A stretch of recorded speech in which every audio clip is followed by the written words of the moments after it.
Assalamualaikum warahmatullahi wabarakatuh.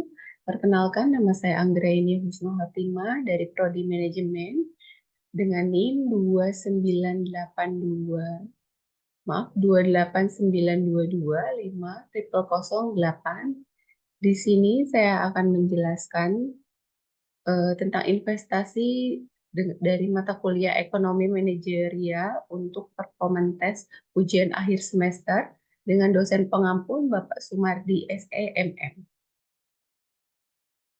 Pengalaman investasi emas. Investasi emas adalah salah satu pilihan yang menarik. Emas adalah logam mulia yang nilainya stabil dan cenderung naik dari waktu ke waktu. Emas juga mudah diperdagangkan dan disimpan. Saya tertarik untuk mencoba investasi emas. Sebenarnya saya sudah mulai tertarik investasi saat saya masih berusia 20 tahun, karena melihat ibu saya yang suka mengumpulkan logam mulia. Pada saat saya sudah bekerja dan keuangan mulai stabil, saya memulainya dengan nilai kecil, tapi tidak terkumpul lama dan malah terjual.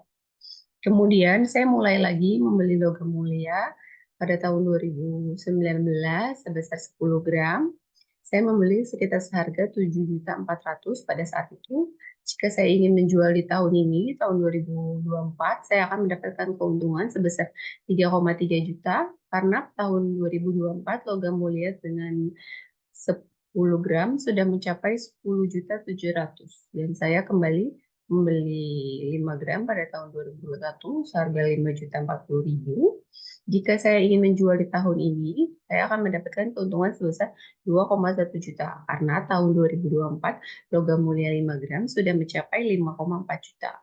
Lalu pada tahun 2023 saya membeli 2 gram logam mulia seharga 2.023.000. Jika saya ingin menjual di tahun ini, saya akan mendapat keuntungan sebesar 165.000 karena tahun 2024 logam mulia 2 gram sudah mencapai 2,1 juta. Pelajaran dan poin-poin penting di atas, dari cerita saya di atas, kita bisa mengambil beberapa pelajaran dan poin-poin penting tentang investasi emas. Yang pertama, investasi emas adalah investasi jangka panjang yang bisa memberi keuntungan besar jika kita sabar dan konsisten. Investasi emas adalah investasi yang aman dan minim risiko karena emas adalah logam mulia yang nilainya stabil dan cenderung naik dari waktu ke waktu. Investasi emas adalah investasi yang fleksibel dan mudah karena emas bisa diperdagangkan dan disimpan dengan berbagai cara seperti emas batangan, emas perhiasan, emas antam, emas digital, dan lain-lainnya. Investasi emas adalah investasi yang bijak dan bertanggung jawab karena emas bisa membantu kita memenuhi kebutuhan dan keinginan kita dan keluarga kita serta menjadi warisan yang berharga bagi generasi selanjutnya. Kemudian yang kedua, ada metode-metode yang saya gunakan. Penilaian investasi dalam logam mulia melibatkan beberapa metode dan pertimbangan untuk memastikan keputusan investasi yang cerdas. Berikut beberapa metode yang digunakan. Yang pertama ada analisis fundamental. Analisis fundamental dibagi menjadi dua, harga emas dan perak. Menganalisis tren harga emas dan perak termasuk faktor-faktor fundamental seperti permintaan industri, kebijakan moneter, dan ketidakpastian ekonomi global. Yang kedua, penawaran dan permintaan. Memahami penawaran dan permintaan logam mulia karena faktor ini dapat mempengaruhi harga. Yang kedua, ada analisis teknikal. Grafik harga, menganalisis grafik harga historis untuk mengidentifikasi tren, pola, dan level dukungan atau resistensi. Ini dapat membantu dalam membuat keputusan berdasarkan perilaku histori pasar. Yang ketiga ada analisis risiko. Analisis risiko dibagi menjadi tiga. Yang pertama ada risiko pasar. Risiko pasar di sini memenuhi risiko yang terkait dengan fluktuasi harga pasar logam mulia. Yang kedua ada risiko politik, mempertimbangkan risiko politik yang dapat mempengaruhi produksi atau distribusi logam mulia. Yang ketiga, risiko likuiditas. Menilai sejauh mana logam mulia dapat dijual atau diuangkan tanpa menimbulkan dampak signifikan pada harga. Yang keempat ada analisis biaya dan keuntungan. Di sini dibagi menjadi dua. Yang pertama, biaya investasi. Menghitung biaya yang terkait dengan investasi dalam logam mulia, termasuk biaya penyimpanan, asuransi, dan biaya transaksi. Keuntungan potensial. Yang kedua, keuntungan potensial menganalisis potensi keuntungan dari investasi dalam logam mulia, baik dalam jangka pendek maupun jangka panjang.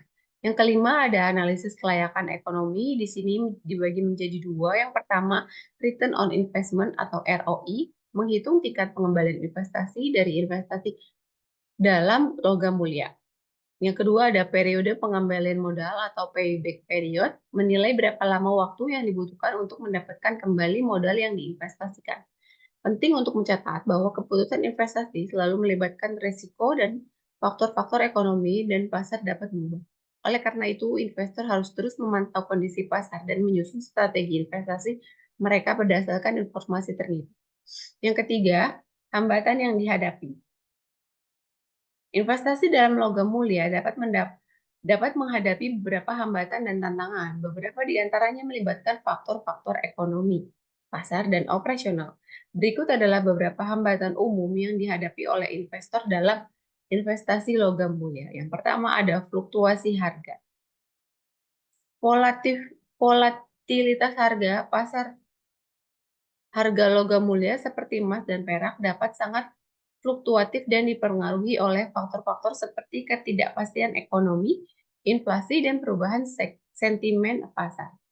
Yang kedua, resiko pasar. Resiko pasar global. Logam mulia terkadang terpengaruh oleh peristiwa global seperti konflik geopolitik, krisis keuangan, atau perubahan kebijakan ekonomi global yang dapat memicu fluktuasi harga yang signifikan. Yang ketiga ada biaya penyimpanan dan asuransi. Biaya penyimpanan, investasi dalam logam mulia memerlukan penyimpanan yang aman dan terkendali, yang dapat menimbulkan biaya tambahan. Biaya asuransi. Asuransi diperlukan untuk melindungi investasi terhadap risiko seperti pencurian atau kerusakan yang juga dapat menambah biaya. Yang keempat ada resiko likuiditas. Kurangnya likuiditas, logam mulia mungkin tidak selalu mudah dijual pada saat tertentu, terutama jika pasar penghasilan ketidakstabilan atau kurangnya minat pembeli. Yang kelima ada resiko operasional, di sini dibagi dua. Yang pertama ada keamanan dan pencurian. Investasi dalam logam mulia dapat menjadi target pencurian. Oleh karena itu, perlu tindakan keamanan yang serius untuk melindungi aset tersebut. Yang kedua, validitas produk. Risiko produk palsu atau palsu dapat muncul, sehingga investor perlu memastikan keaslian logam yang dibeli.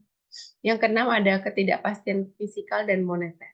Perubahan kebijakan moneter oleh bank sentral atau pemerintah dapat mempengaruhi nilai mata uang dan akibatnya harga logam mulia.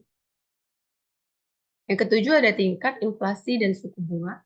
Inflasi dan suku bunga tinggi meskipun logam mulia sering dianggap sebagai lindung nilai terhadap inflasi. Tingkat inflasi yang tinggi atau suku bunga yang naik dapat mempengaruhi harga logam mulia. Yang kedelapan ada korelasi pasar dengan pasar keuangan lainnya. Perubahan dalam pasar keuangan global, saham, atau mata uang dapat mempengaruhi harga logam mulia, tergantung pada korelasi dengan aset-aset tersebut. Yang kesembilan ada regulasi dan pajak, dibagi menjadi dua. Yang pertama, perubahan regulasi. Perubahan aturan dan regulasi di tingkat nasional atau internasional dapat mempengaruhi investasi logam mulia. Yang kedua, pajak capital gains. Pajak capital gains yang tinggi dapat mempengaruhi keuntungan yang diperoleh dari investasi logam mulia. Investor perlu menyadari dan memenuhi hambatan-hambatan ini sebelum memutuskan untuk berinvestasi logam mulia. Diverifikasi portofolio dan pemahaman yang baik tentang pasar dan faktor-faktor pergerakan harga dapat membantu mengelola risiko yang terkait dengan investasi ini.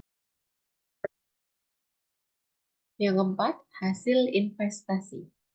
Investasi dalam logam mulia seperti emas dan perak dapat memberikan sejumlah hasil yang bervariasi tergantung pada faktor-faktor ekonomi, geopolitik, dan pasar. Pada investasi logam mulia yang saya lakukan, sejauh ini masih menjadi pilihan investasi yang mudah, fleksibel, dan menguntungkan. Bisa berinvestasi sesuai budget yang kita punya. Saat ini saya sudah memiliki kurang lebih 17 gram logam mulia, dan jika saya ingin menjualnya pada tahun ini, sudah dipastikan saya akan mendapatkan keuntungan dari investasi logam mulia tersebut. Demikian penjelasan singkat dari saya tentang investasi untuk UAS Performance Test dengan mata kuliah ekonomi manajerial. Jika ada kesalahan, mohon dimaafkan. Demikian saya sampaikan. Terima kasih. Wassalamualaikum warahmatullahi wabarakatuh.